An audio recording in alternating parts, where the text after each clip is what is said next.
Salam saudara-saudaraku yang diberkati Tuhan dimanapun berada. Ya, seperti biasa saya kembali hadir untuk kembali saya ingin berbagi tentang kebenaran firman Tuhan. Nah, di mana ada beberapa ayat-ayat yang akan saya mau sampaikan kepada saudara semuanya. Dan ini adalah tentang sebuah pertobatan. Apalagi hari ini adalah hari Rabu Abu, yaitu awal masa pertobatan kita, masa Prapaskah, atau awal dari masa berpuasa atau pantang. Dan selama 40 hari ke depan. Ya. Tapi saudara-saudaraku yang terkasih dan yang diberkati oleh Tuhan Yesus. Ya. Pada kesempatan ini saya kembali hadir kepada saudara semuanya. Ya, saya tidak pernah berhenti dan tidak pernah patah semangat untuk selalu mau menyampaikan kebenaran firman Tuhan. Mau selalu berbagi tentang kebenaran firman Tuhan. Sebab firman Tuhan adalah dasar daripada iman kita. Atau firman Allah adalah satu-satunya kebenaran yang mampu dan sanggup untuk memberikan kita kemenangan, kemerdekaan. Yang sanggup memimpin kita kepada kebenaran. Dan yang memberikan kita pengertian untuk pengenalan akan Allah. Itu melalui Roh Kudus. Dan itu ketika kita membaca firman Tuhan dan mendengarkan firman Tuhan. Jadi saudara-saudara yang diberkati Tuhan, saya kembali mengajak saudara semua untuk lebih fokus dalam pembahasan kita pada kali ini. Semoga apa yang saya sampaikan ini, yang saya membagikan di dalam ayat-ayat tentang pertobatan ini, sungguh saudara bisa paham dan mengerti, supaya saudara tidak mudah dipengaruhi oleh dunia ini, supaya saudara tidak mudah disesatkan oleh dunia ini. Sebab dunia selalu menawarkan segala sesuatu yang indah, ya, dilihat di mata. Tapi sesungguhnya itu adalah semua tipu daya, rancangan yang diberikan dunia ini untuk menjatuhkan atau melemahkan kita sebagai anak-anak Kristus. Tetapi Tuhan tidak menghendaki itu semua, sebab Tuhan menghendaki supaya kita hidup di dalam kasih karunia-Nya. Jadi saudara-saudaraku yang diberkati Tuhan, saya mengajak saudara saat ini untuk fokus dan mendengarkan apa yang saya mau sampaikan pada kesempatan ini. Ya, sebab begitu banyak ayat-ayat yang menjelaskan tentang sebuah pertobatan.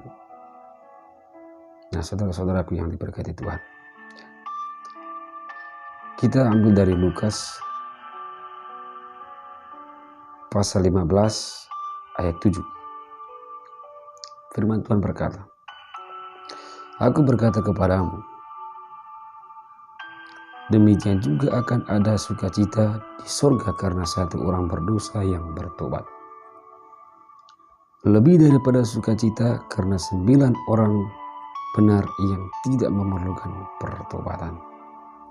Jadi saudara-saudaraku yang diberkati Tuhan, ya, di dalam Lukas pasal 15 ayat 7 ini, Tuhan Yesus sendiri yang mengucapkan, ya, dan yang berfirman bahwa satu orang saja yang bertobat di dunia ini, ya, lebih besar sukacitanya dibandingkan 9 orang yang tidak memerlukan pertobatan. 9 orang benar yang tidak memerlukan pertobatan. Ini suatu hal yang sangat luar biasa, saudara. Ya. Berarti di mana kita ketahui bahwa di situ kita bisa melihat bahwa kasih dan cinta Allah kepada kita sebagai anak-anak yang begitu besar. Perhatian yang begitu selalu Ia berikan kepada kita. Ia sungguh mengasihi dan mencintai kita. Bayangkan satu orang bertobat saja, ya, akan menjadi sukacita besar di dalam kerajaan surga. Dari kisah inilah saudara kita bisa membaca dan mengerti, menyadari bahwa kasih Tuhan itu begitu besar untuk kita sebagai umat-umat yang percaya kepadanya. Jadi lebih besar sukacitanya.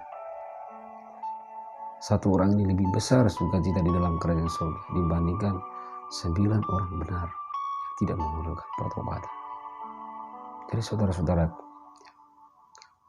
ketika dalam kehidupan kita atau saudara, begitu banyak hal masalah yang saudara hadapi, atau saudara menyadari akan segala perbuatan saudara, segala kejahatan saudara, baik pikiran, perkataan, dan perbuatan saudara, sehingga membuat saudara merasa bahwa saudara sungguh tidak layak datang di hadapan Tuhan.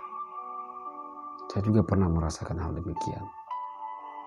Tetapi ketika kita menyadari semua kesalahan kita saudara, Tuhan akan mengutuk dan Tuhan akan membukakan pintu bagi kita. Ia akan mendengarkan kita, keluh kesah kita. Artinya kita mau bertobat. Ketika kita menyadari semua kesalahan kita dan menyesalinya di hadapan Tuhan, dan kita mau hidup yang baru, maka Tuhan akan menyertai kita. Ia akan membukakan pintu keselamatan bagi kita. Itu dengan Roh Kudus akan memimpin kita di dalam jalan kebenaran. Ya, memang Bapak Ibu Saudara yang diberkati Tuhan, begitu banyak ayat-ayat yang menjelaskan dan menyampaikan bahwa di mana mereka dalam pelayanan-pelayanan mereka, ya, para penginjil-penginjil Tuhan, para pewarta Injil di seluruh dunia ini, dan mencatat di dalam Alkitab begitu banyak ayat-ayat yang menjelaskan tentang pertobatan. Namun saya ambil satu di dalam 1 Yohanes pasal 1:9. Di dalam 1 Yohanes pasal 1 ayat 9. Jika kita mengaku dosa kita, maka Ia adalah setia dan adil, sehingga Ia akan mengampuni segala dosa kita dan menyucikan kita dari segala kejahatan. Jadi seperti yang saya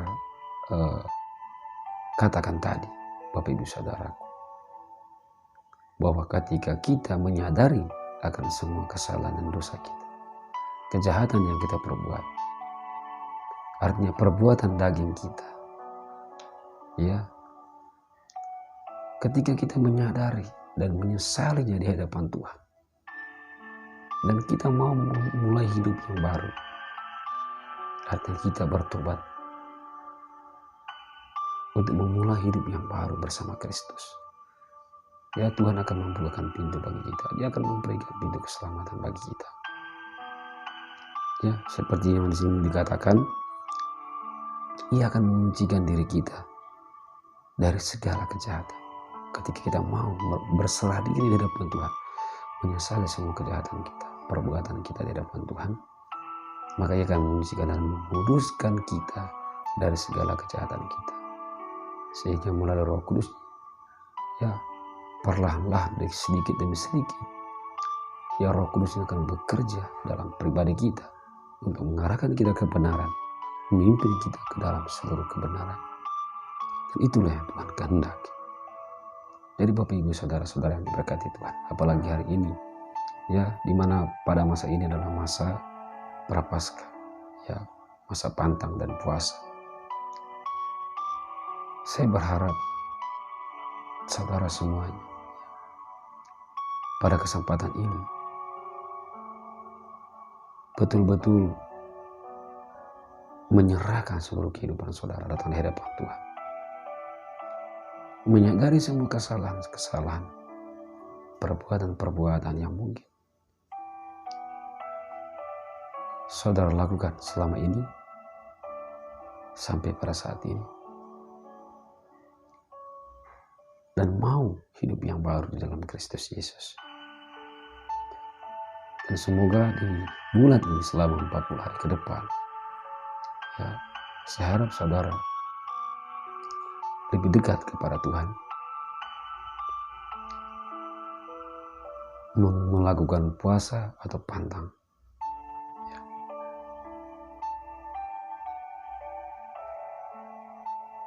supaya saudara benar-benar menemukan kebenaran. Dan ketika ini saudara melakukan itu Tuhan, maka Tuhan akan membukakan pintu keselamatan yang besar kepada saudara. Saudara akan dikuatkan, saudara akan dituntun dan dipimpin oleh Roh Kudus kepada kebenaran. Saudara-saudaraku yang diberkati Tuhan, mungkin dulu sebelumnya ya, mungkin barangkali ya ada tindakan atau sikap yang selalu menyakiti hati sesama ataupun dimanapun kita berada. Mungkin selama ini ada kata-kata kita yang menyakiti hati orang lain, yang membunuh karakter orang lain. Maka saya mengajak saudara, mulai hari ini saya mengajak saudara untuk melepaskan itu semua, menjauhkan itu semua, dan memulai hidup yang baru. Berkatalah yang benar, berpikirlah yang jernih, dan bertindaklah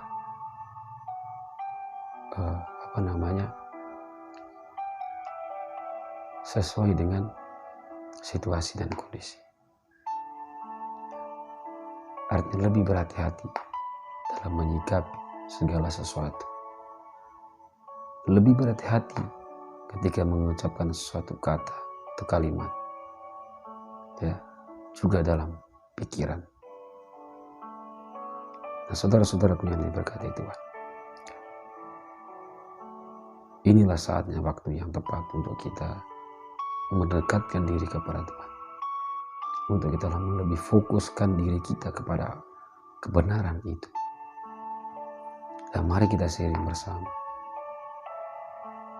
Dan saudara mencari suatu perkumpulan atau kelompok-kelompok.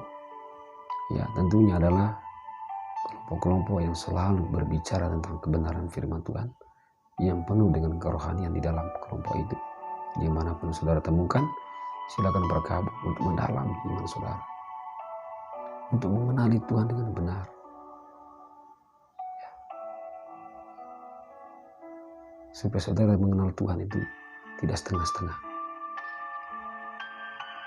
Artinya betul-betul mempunyai komitmen ke depan untuk selalu mengikuti jejak Kristus. Nah, saudara-saudara yang diberkati Tuhan,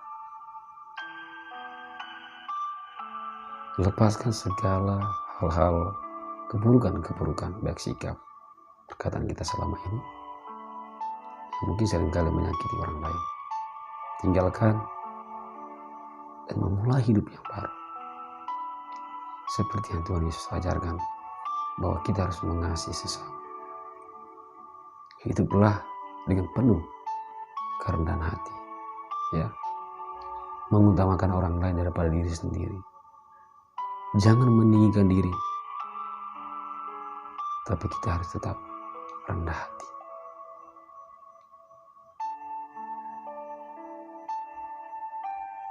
Biarkanlah sifat keangkuhan, keegoisan, kesombongan di dalam hati ditinggalkan dan dilepaskan saat ini. Dan berdoalah saudara-saudaraku, minta Roh Kudus Tuhan supaya bekerja dalam pribadi saudara untuk mengarahkan hidup saudara kepada kebenaran firman Allah. Ia akan menunjukkan kepada jalan menuju kepada keselamatan. Ia akan mengubah hidup, mengarahkan diri pada kemuliaan. Ia akan memenuhi saudara dengan kasih yang berlimpah. Berkat-Nya akan selalu memenuhi saudara. Ia akan menyediakan segala sesuatu yang saudara perlukan, butuhkan dalam kehidupan saudara, baik hari ini maupun di hari-hari yang akan datang, ketika saudara berpegang teguh pada firman. Dan Alkitab juga berkata, saudara, ya, firman Tuhan berkata, jikalau kamu tinggal di dalam aku dan firman-Ku tinggal di dalam kamu, mintalah apa saja yang kau kehendaki dan kamu akan menerima. Dan ketika kita tetap berpegang teguh pada firman Tuhan, kita tinggal di dalam pokok anggur yang benar itu, yaitu Yesus Kristus. Ketika kita tetap di dalamnya dan firman-Nya itu kita lakukan, tinggal di dalam diri kita, kita pegang firman-Nya itu, kita lakukan.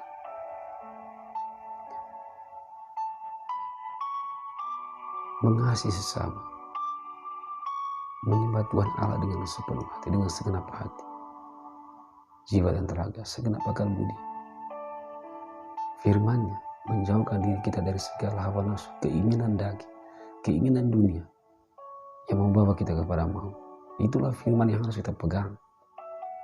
Dan ketika firman itu tinggal di dalam diri kita, dan ketika kita meminta sesuatu kepadanya, maka kita akan menerima. Artinya telinga Tuhan akan selalu mendengarkan suara hati kita.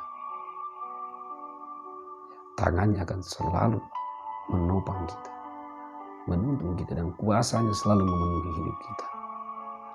Jadi saudara-saudaraku yang diberkati Tuhan, ya, di dalam ayat-ayat Alkitab, ya, banyak menjelaskan tentang pertobatan. Ya, saudara bisa buka di dalam itu tentang pertobatan di dalam Matius pasal 3 ayat 2, Matius pasal 18 ayat 3, Matius pasal 10 ayat 7, Markus pasal 1 ayat 15, Lukas pasal 5 ayat 32, Lukas pasal 15 ayat 10, Lukas pasal 24 ayat 47, semua menjelaskan tentang pertobatan.